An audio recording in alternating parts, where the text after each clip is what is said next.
Have you ever found yourself rearranging your schedule just to find a moment alone? Could too much self-love actually be detrimental to your relationships? Or perhaps you've wondered if those feelings of guilt are doing more harm than the act itself. It's natural to explore and understand our bodies, both physically and mentally. And with that exploration comes a curiosity about what constitutes normal. It's a worthwhile question to ask, especially when it comes to something as personal as masturbation. When does it cross the line from a healthy expression of sexuality to something that might be detrimental?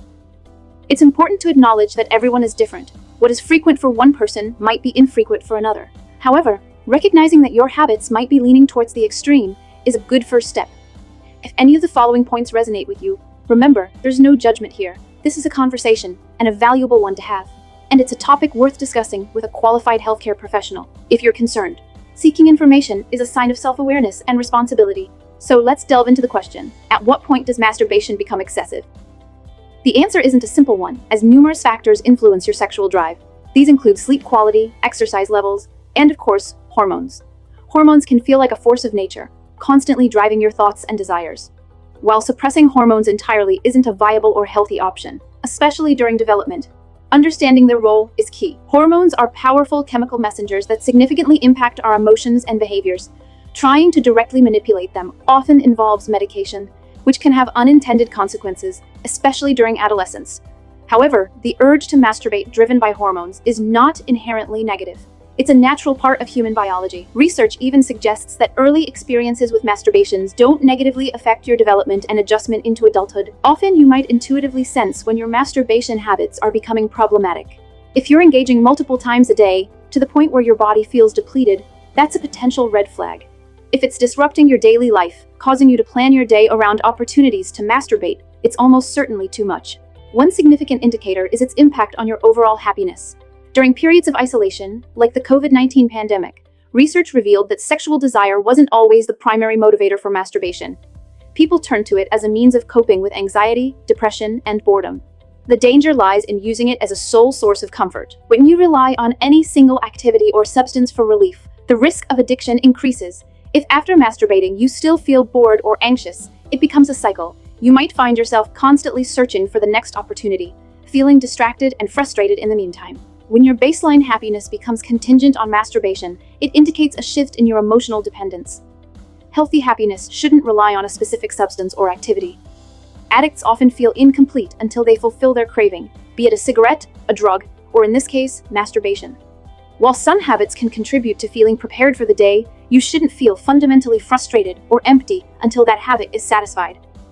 Your relationship with sex itself can provide valuable insight.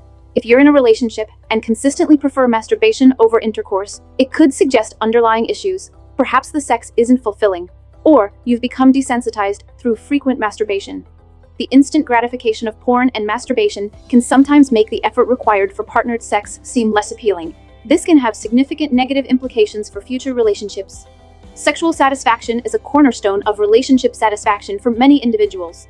If you struggle with intimacy and connection with your partner, it can lead to increased stress and anxiety, which ironically might trigger your masturbation habit, creating a vicious cycle. This scenario primarily applies to those who engage in excessive masturbation.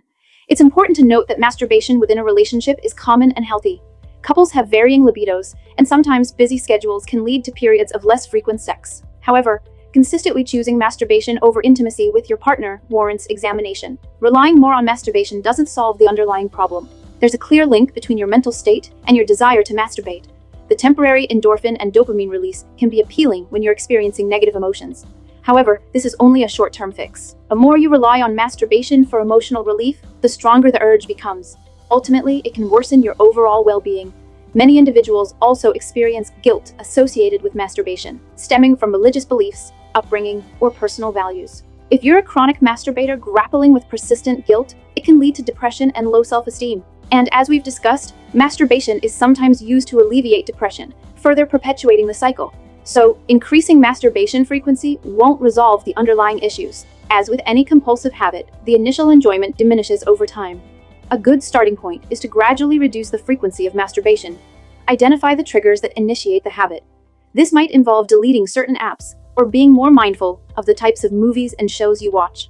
You might be surprised to discover how many other aspects of your life are intertwined with your masturbation habit. Acknowledging the potential problem can be challenging, especially with something so deeply personal. If you're young and navigating the intensity of hormones, remember that this period is temporary. Focus on avoiding dependence on masturbation. If you're older and have already gone through puberty, consider strategies to slow down, such as finding distractions and engaging in more social activities. A chronic habit could be linked to underlying conditions like depression or anxiety. Consulting a therapist can be life-changing in addressing these issues. If you've related to this conversation, you're not alone. Sharing your experiences and advice, whether it's about overcoming guilt or curbing a chronic habit, can be incredibly helpful to others. Ultimately, understanding our relationship with ourselves, including our sexuality, is a journey of self-discovery. Approaching this topic with honesty and compassion can lead to greater self-awareness and emotional well-being. A healthy balance in all aspects of our lives, including our sexuality, contributes to a more fulfilling and balanced existence.